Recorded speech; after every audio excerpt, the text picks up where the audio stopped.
I remember the day as if it were yesterday.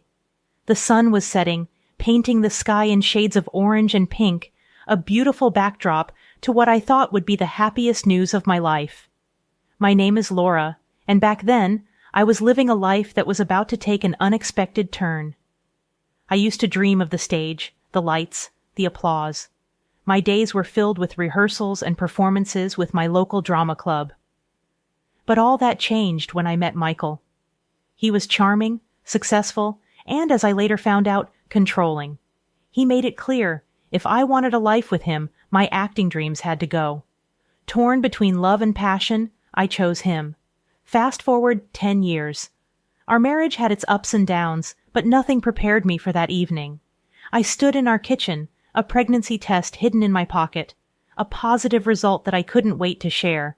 I had even bought a small chocolate cake, our favorite, to celebrate the news. But Michael walked in with a tired look and something far more life-altering than my news. Divorce papers. He didn't even wait for me to speak. "I want a divorce, Laura," he said, his voice devoid of emotion. I was stunned, the words echoing in my head. "What? Why now?" I managed to ask, my voice trembling. "It's not sudden, Laura. I've been thinking about this for a long time," he replied, evading my gaze. I felt my world crumbling. "But why? Is there someone else?" The question burned in my throat. "Just let us get divorced," he said, refusing to answer. The joy of my pregnancy evaporated in that instant, leaving me with a heartache so profound that I couldn't even speak of the baby.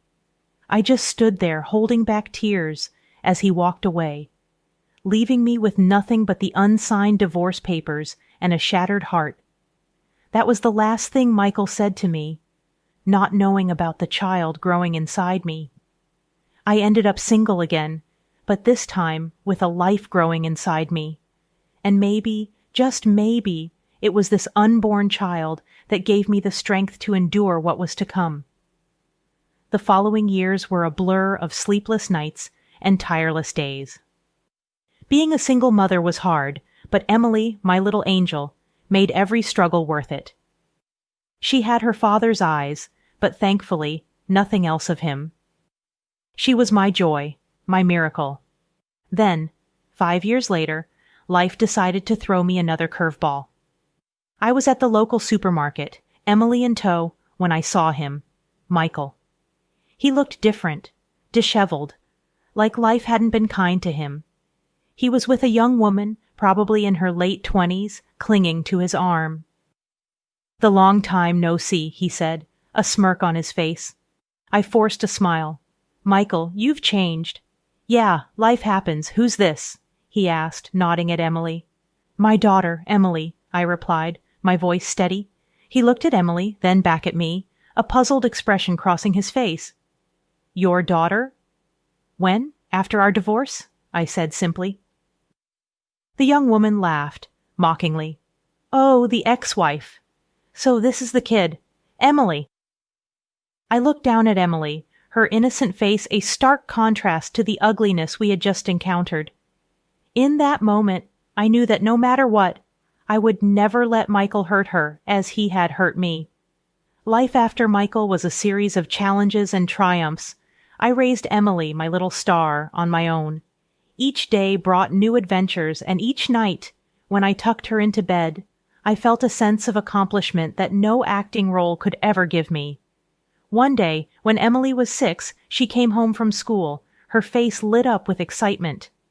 "Mommy, my teacher says I'm good at acting. She wants me to be in the school play."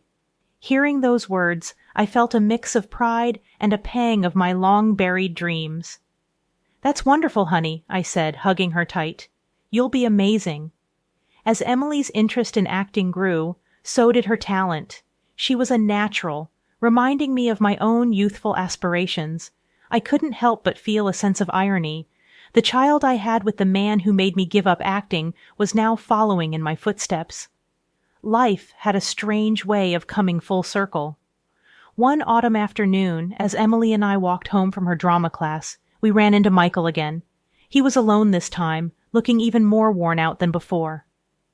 "Laura, Emily, fancy seeing you here, he said, his voice lacking the confidence it once had.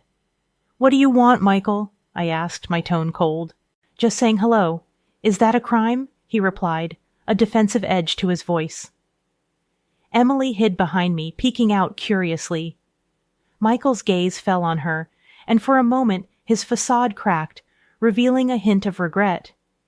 You never told me about her, he said softly. There was nothing to tell. You made your choice, I responded, the bitterness in my voice unmistakable. Michael's eyes hardened. I guess I did, but seeing her now, she's mine too, isn't she? I felt a surge of protectiveness. She's my daughter. You lost any claim to her when you walked out on us, I said firmly. He scoffed. I see you're still bitter. But remember, Laura, blood is thicker than water. With that, he turned and walked away, leaving a chilling promise hanging in the air. I hugged Emily closer, a sense of foreboding settling in my heart. That night, as I watched Emily sleep, I promised myself I would do whatever it took to keep her safe from Michael's toxic influence. He had already taken my dreams. I wouldn't let him take my daughter's future, too. The encounter with Michael lingered in my mind like a bad aftertaste, but life had to go on. Emily's play was approaching, and she was the star. The night of the performance, the school auditorium buzzed with excitement. I sat in the front row, my heart swelling with pride as Emily took the stage. She was a natural, her performance flawless, her joy infectious. After the play, as we were leaving, I felt a tap on my shoulder. Turning around, I was met with the last person I wanted to see, Michael. Great show, he said, his voice laced with something. I couldn't quite place what... Are you doing here, Michael? I asked, my tone icy. I wanted to see my daughter perform. She's got talent, just like her mother, he replied, a smirk on his face. I bristled at his words. Emily is nothing like me. She's her own person. He leaned in closer, his breath reeking of arrogance. Come on, Laura. We both know she got that talent from you. And now, it's my turn to be part of her life. His words sent a chill down my spine. You gave up that right a long time ago. Michael laughed, a cold, hollow sound. Rights can be reclaimed, Laura, especially when it comes to family. Just then, Emily ran up to us, her face glowing. Mommy, did you see me? I was a princess. I smiled at her, pushing my fear aside. You were wonderful, sweetie. Michael crouched down to her level. You were amazing, Emily. Daddy's very proud of you. Emily looked at him, confusion etched on her face. Daddy, I quickly intervened. Emily, this is Michael. We used to know each other. Michael stood up, his eyes locking with mine. We'll see each other again, Laura. This isn't over. As he walked away, I hugged Emily tightly, a sense of dread washing over me. Michael's words echoed in my head, a warning of the storm that was about to hit our lives. I had fought hard to build a peaceful life for Emily and me. I wasn't about to let Michael destroy it. But deep down, I knew this was just the beginning. In the weeks that followed, Emily's star continued to rise. Her performance at the school play had caught the attention of a local talent agent, who offered her small roles in commercials and local TV shows. Emily was thrilled, and so was I, albeit cautiously. My past encounters with Michael had left a lingering shadow over our newfound happiness. Then one day, as we were leaving a studio after a successful audition, I saw him again. Michael stood there, leaning against his car, a smug look on his face. Laura, I must say, Emily is quite the little star, he said, his eyes gleaming with something akin to greed.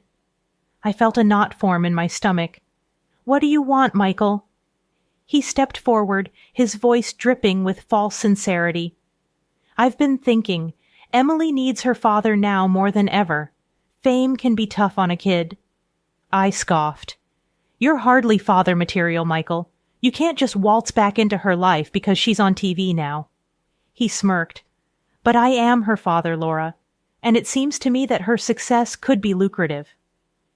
The implication of his words hit me like a slap. "You're unbelievable. You want to profit from your own daughter?" Michael shrugged, nonchalant. "I'm just saying, as her father, I should have a say in her career and perhaps a share of her earnings." I stepped closer, anger surging through me. "Listen to me, Michael. You are not going to use Emily. She's not your ticket to easy money." His expression hardened. "We'll see about that, Laura. I have rights, and I intend to use them." As he drove away, I felt a cold fear settle in my heart. Michael was serious, and I knew he wouldn't stop at anything to get what he wanted. I had to protect Emily, not just as her mother, but also from the man who claimed to be her father, a man who saw his own daughter as nothing more than a means to an end. The threat Michael posed became all too real in the following days. I received a letter from a law firm, cold and formal, stating Michael's intention to claim parental rights and a portion of Emily's earnings. My hands trembled as I read it. The audacity of the man I once loved, now seeking to exploit our daughter, was chilling. I immediately sought legal counsel. The lawyer, a stern yet kind-hearted woman named Miss Thompson, listened to my story with a furrowed brow. "Don't worry, Laura. We'll fight this. He may be her biological father, but his intentions are clear. It's about money, not Emily's well-being." The day of the court hearing arrived. I sat there clutching Emily's hand as Michael and his lawyer presented their case. He spoke of his rights as a father, his voice oozing in sincerity. "I only want what's best for my daughter," Michael proclaimed, shooting a glance at Emily, who shrank back in her seat. When it was our turn, Miss Thompson was formidable. "Your Honor, Mr. Michael here showed no interest in Emily until he learned of her budding career. His intentions are not parental care, but financial gain." The judge looked over at Michael, skepticism in his eyes. "Mr. Michael, what have you done to build a relationship with Emily since your divorce?" Michael stuttered. "Well, I've been busy, but I always cared, Your Honor." "He's lying," I blurted out, unable to contain myself. "He never cared until now." The judge nodded slowly, making notes. After a tense hour, he delivered his judgment. Michael's petition was denied. The relief that washed over me was indescribable. But as we left the courthouse, Michael's eyes met mine, burning with fury and defeat. "You'll pay for this, Laura," he hissed under his breath. I tightened my grip on Emily's hand, whispering to her that everything would be okay. But as we walked away, I knew this wasn't over. Michael's revenge would come in another form, and I needed to be ready. My only goal was to protect Emily, whatever the cost. In the wake of the court decision, a deceptive calm settled over our lives. Emily's career continued to flourish, and for a moment, it seemed like we could finally move past Mikhail's shadow, but that peace was shattered one ordinary Tuesday afternoon. I was running late from work, and Emily was at a photo shoot with her manager, Molly. As I hurried towards the studio, my phone rang. It was Molly, her voice laced with panic. "Laura, it's Emily. She's gone." My heart stopped. "What do you mean, gone?" "Michael, he took her. I only looked away for a second." Molly's voice broke. Rage and fear gripped me. "I'm on my way." I arrived at the studio to find police cars and a crowd of onlookers. Molly was in tears. "I'm so sorry, Laura. I tried to stop him, but he pushed me away."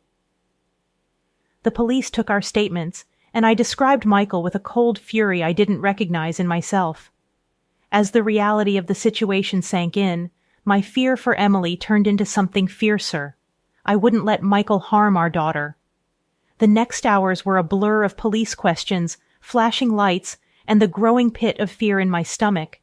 I posted on social media, pleading for any information on Emily's whereabouts. The response was overwhelming.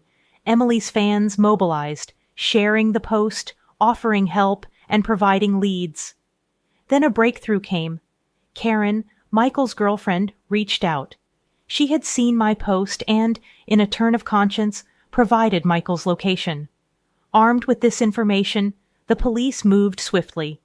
They found Michael in a rundown motel, Emily unharmed but scared. As they arrested Michael, I held Emily tight, promising her that she was safe now, that I would never let anything like this happen again. The aftermath was a whirlwind of media attention. Michael was charged with kidnapping, but his lawyer argued for a lesser sentence, citing emotional distress. The thought of him getting away with a slap on the wrist was unbearable. But Emily's agency, worried about the public's perception, urged for a settlement.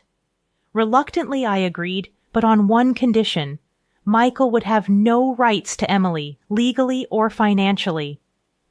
The settlement was a hollow victory. Michael was free, but his reputation was in tatters. The story of his greed and callousness spread, and he lost his job, shunned by friends and colleagues. He became a pariah. As for Emily, her bravery and resilience only endeared her more to her fans. Her career continued to soar, and through it all, she remained grounded, her sweet smile a constant reminder of the strength and love that had carried us through the darkest of times.